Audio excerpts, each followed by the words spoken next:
అండి మేముండే ఖరగ్పూర్లో సరస్వతి పూజ రోజు అయితే పిల్లలందరినీ కూడా సరస్వతి దేవిలానే ట్రీట్ చేస్తారు. అంటే పిల్లలందరికీ కూడా చీరలు కట్టి చక్కగా సరస్వతి దేవిలా అయితే అలంకరిస్తారు.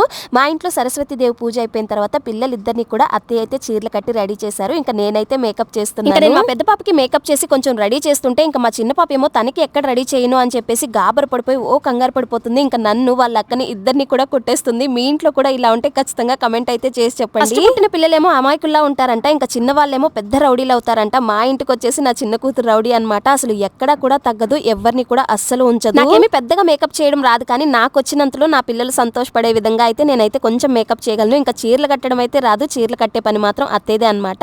నేను వచ్చేసి జస్ట్ జడ వేసేసి కొంచెం మేకప్ అయితే చేశాను. ఇలా చిన్నప్పుడు చీర కట్టుకోవడం అనేది అదొక రకమైన ఫీలింగ్ ఉంటుంది కదా. నా పెద్ద కూతురు అయితే చీర కట్టంగానే చాలా హ్యాపీగా ఫీల్ అయింది. అలానే ఫొటోస్ కి ఫోజులు కూడా ఇస్తుంది అనమాట. ఇంకా అత్తయ్య పెద్ద పాప అయితే రెడీ అయ్యేసి కూర్చున్నారు. ఇంకా చిన్నదానికి రెడీ చేయాలి. వీడియో నచ్చితే లైక్ చేయండి, ఛానల్ ని సబ్స్క్రైబ్ చేసుకోండి.